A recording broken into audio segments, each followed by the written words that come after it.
नाज़रीन कराम, अल्लाह ताला आपको सलामत बाकरामत रखे।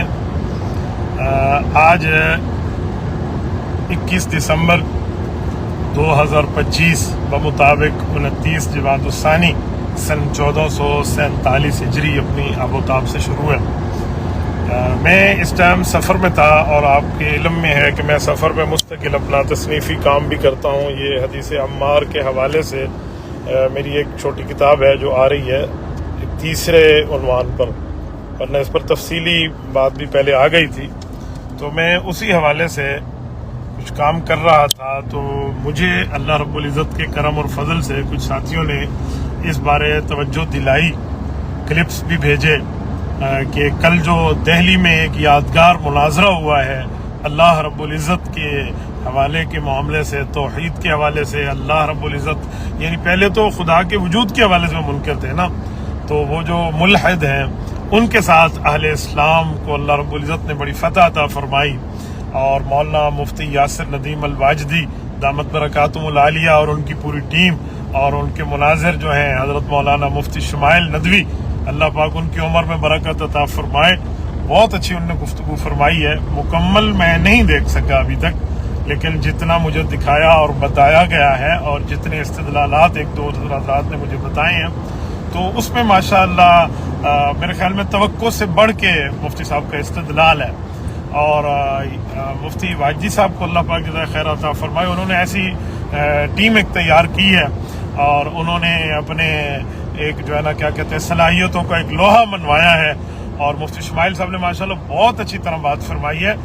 सिर्फ दिफा की बात नहीं है, इस पर इक़दामी मामला से आप हज़रात जानते हैं एक अरसा हो गया है मुनाजरे की फील्ड को मैं जानता भी हूँ अल्हम्दुलिल्लाह, और इस तरह के तमामी मामलात को मैं देखता हूँ, तो मुझे बहुत अच्छी तरह जो कॉन्फिडेंस उनका नज़र आया वो उसमें बहुत बेहतर है। और जो उनका तूती बोलता है उनकी सुरमाओं का, और वो अल्लाह की ज़ात के बारे में इस तरह के जुमले और इस तरह कजरवी की बातें, और फिर इन्होंने जो अवामी मिसालें देकर अवामी ज़बान की मिसाल देकर बताई है, और जहाँ पर माशाअल्लाह वो बात करते हैं कि जी मौलवी अंग्रेज़ी नहीं जानता, तो ये भी इन्होंने माशाअल्लाह इस चीज़ को ऐसे उड़ाया है ना मीर अज़ीमत रहमतुल्लाह के लफ्ज़ में, कि जैसे चटियल मैदान में फुटबॉल को किक लगाई जाती है ना, यूँ लगा के बताया कि क्या अंग्रेज़ी और क्या फला।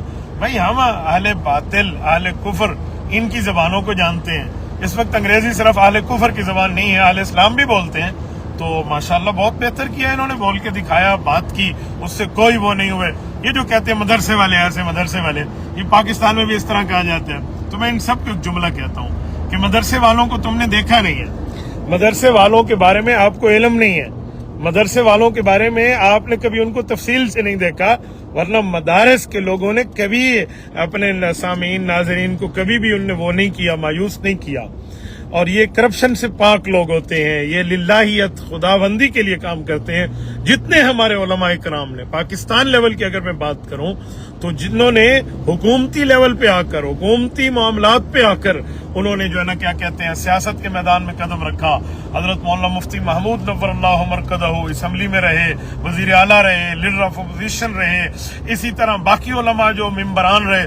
कितने हमारे उलमा इकराम है बलूचिस्तान से, सरहद से, पंजाब से, इस तरह से जितने भी, अल्लामा डॉक्टर खालिद महमूद सुमरू शहीद रहमतुल्लाह अलैह सेनेट में रहे, या हजरत मौलाना फजल रहमान दामत बरकातुहू की 45 साल इस वक्त सियासत की जिंदगी जो है, वरना उम्र तो माशाअल्लाह उनकी 70 को क्रॉस कर चुकी है। ये सारी ये करप्शन से पाक है। मौलाना आजम तारिक शहीद रहमतुल्लाह अलैह मुस्तकिल तौर पे कितनी मरतबा MP है या MA मुंतखब होते रहे, किसी में उनने वो ऐसा नहीं है कि करप्शन की चार्जेस हो या उनने को 2 नंबरी की हो। मौलाना इसाउल कासमी रहमतुल्लाह अलैह, मौलाना गुलाम गौस हज़ारवी रहमतुल्लाह अलैह, ये जितने हमारे अकाबिर हो सकता है मैं किसी के नाम मिस कर रहा हूँ, लेकिन बहुत से हमारे अकाबिर हमारे उलमा जिन्होंने असम्बली में काम किया है, जर्रा बराबर भी उन लोगों पे कोई करप्शन की चार्जेस की बात नहीं है।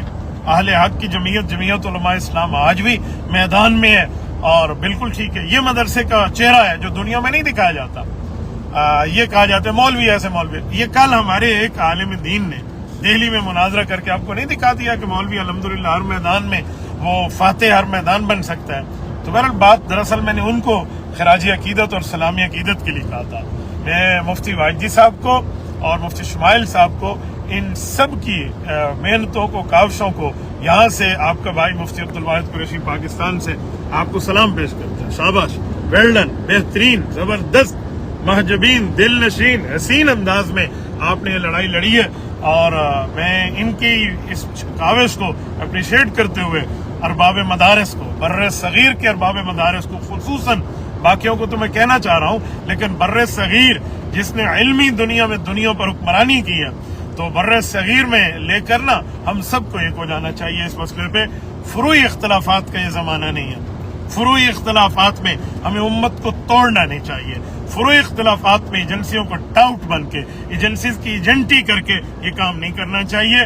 ہم ایک ہو جائیں. وہ کہتے ہیں نا، ایک ہو مسلم حرم کی پاس بانی کے لیے، نیل کے ساحل سے لے کر تابخا کے کاشغر. یہ علامہ اقبال رحمۃ اللہ نے جو بات کی ہے نا، بہت بہترین کی ہے. ہم یہ چھوٹے چھوٹے مسئلوں میں پڑھ کے نا، یقین مانیں، یہ اسپیڈ بریکر آ کے ہم بڑے کاموں سے غافل ہو جاتے ہیں. لہٰذا اس بڑے کام پہ ہم اپنے تمام فضلاء علماء کو بطور ایک جو ہے نا کیا کہتے ہیں تیاری کیے ہوئے ان کو اس میدان میں اتارنا چاہیے، اور اس میدان میں جملہ طریقے پہ ہمیں آگے آنا چاہیے. جیسی ترتیب وہ بالکل آنا چاہیے، بہت بہتر ہے. اس وقت بھی میں یہ امت کے ایک مشترکہ ایک فتنے کا مقابلے کی بات ہے. یہ حدیث عمار کے حوالے سے ماشاءاللہ یہ اس کو میں کچھ دیکھ رہا ہوں، تو یہ بھی یہ اس طرح جو معاملہ ہے نا یوں چلائیں. اس میں نہ پڑھیں جس پہ ہماری اجتماعی طاقت کمزور ہو. اس پہ ہمیں نہیں پڑھنا چاہیے جس پہ اہل اسلام کی ہمت، قوت، سکت اس پر کوئی حرف آئے، بلکہ کفر کا، شیطنت کے ایجنٹوں کا، اس طرح جو ہے نا کیا کہتے ہیں کفریہ طاقتوں کے ایجنٹوں کا، ان کا مقابلہ کرنا چاہیے. اور اس طرح جو ایجنسیز کے معاملات میں اپنے آپ کو توڑنے کے، کسی کے کہنے پہ، چار بندوں کے کہنے پہ جو مرضی ہم یوں کرنا شروع کر دیں، یوں نہیں. یہ ہمارے اکابر کی روش نہیں ہے. حضرت شیخ الہند رحمۃ اللہ تعالی علیہ نے جو روش رکھی ہے ہمیں اس کو دیکھنا چاہیے. حضرت شیخ الہند رحمۃ اللہ علیہ نے مالٹا سے واپسی کے بعد کیا فرمایا تھا؟ یہی فرمایا تھا نا کہ ایک قرآن کریم سے دوری اور یہ آپس کے چھوٹے موٹے جو یہ اختلافات کو اتنا بڑھا کے ہم نے پیش کیا، ہماری طاقت کمزور ہو گئی. یہ حضرت شیخ الہند جن کے لیے میں یوں کہوں کہ انہوں نے بر صغیر میں وہ کام کیا ہے جیسے حضرت امام اعظم ابو حنیفہ رحمۃ اللہ تعالی علیہ نے احناف کی بنیاد میں اپنی کتب اور اپنے شاگردوں اور تلامذہ کو اتار کے رکھ دیا. انہوں نے بھی اس طرح اپنی جسمانی کتب اپنے شاگردوں کی شکل میں، ٹھیک ہے، فزیکل، اور پھر کتابیں بھی، اور جو ہے نا کیا کہتے ہیں علوم بھی، اور پھر جمعیت علماء اسلام، جمعیت علماء ہند، جس کو آج دنیا میں جمعیت علماء ہند میں، جمعیت علماء اسلام میں نام پکارا جاتا ہے، اس کی بنیاد رکھی، اجتماعیت کا موقف ہمیں دیا ہے. تو ہمیں بھی حضرت شیخ الہند رحمۃ اللہ تعالی علیہ کے اس مشن کو لے کر آگے بڑھنا ہوگا، آگے چلنا ہوگا. اس طرح مزید آگے جائیں گے.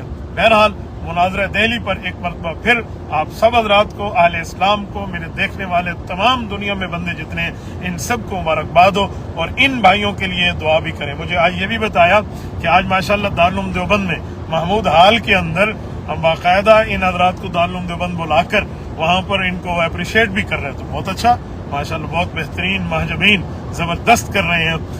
رب کریم نے ان کے اوپر کرم فضل کیا تو ان کو مزید آگے لانا چاہیے، کیونکہ یہ اسلام کے مدافع ہیں، اسلام کا دفاع کریں، اور براہ راست اللہ رب العزت کی ذات عالیہ کا دفاع کر رہے ہیں. تو اللہ کی براہ راست مدد ان کے ساتھ ہے. الاسلام یعلو ولا یعلا، اسلام بلند رہے گا، کبھی نیچے نہیں آئے گا انشاءاللہ تعالی. اور پھر ان کے ساتھ اللہ رب العزت کی مدد رہے گی. اگر اس طرح آپ حضرات پہ چلیں گے تو آپ کے ساتھ بھی مدد رہے گی. ان تنصر اللہ ینصرکم، یہی ہے. ویثبت اقدامکم، یہی ہے کہ ہمیں کیا بتایا اور سمجھایا جا رہا ہے. السلام علیکم ورحمۃ اللہ. ہاں، میرے لیے بھی آپ دعا کریے گا. میں بھی اس وقت سفر پہ ہوں. یہ دیکھیں ہماری گاڑی 120 پہ چل رہی ہے قانون کی پابندی کے مطابق، اور اس طرح سفر بھی چل رہا ہے. اور بہت سے حضرات نے یہاں پر مجھے دعاؤں کے لیے لکھا ہے. آپ پتہ نہیں کتنے کمنٹس ہیں، تو کتنے بندے اس کو دیکھ رہے ہیں. اب میں سب کے نام لے کر جمیعاً اجماعاً اجمعین کہہ کر سب کی نیک دعائیں تمناؤں پر آمین کہتا ہوں. جتنوں نے اپنے حق کے لیے دعا کہی ہے، جتنوں نے نیک دعائیں بھیجی ہیں، ان سب کو. تو جو ہمارے یہاں آنے پہ خوش ہیں، اللہ ان کی خوشیاں بڑھا دے. جو پریشان ہیں، اللہ ان کی پریشانیوں کو ختم فرما دے. تو اللہ رب العزت آپ سب کو خوش رکھے. مجھے اجازت دیجیے، انشاءاللہ تعالی ایک بار پھر ملیں گے. آپ سب حضرات کو میں اجازت بھی لیتا ہوں اور اپنی دعاؤں کی درخواست بھی کرتا ہوں. السلام علیکم ورحمۃ اللہ وبرکاتہ.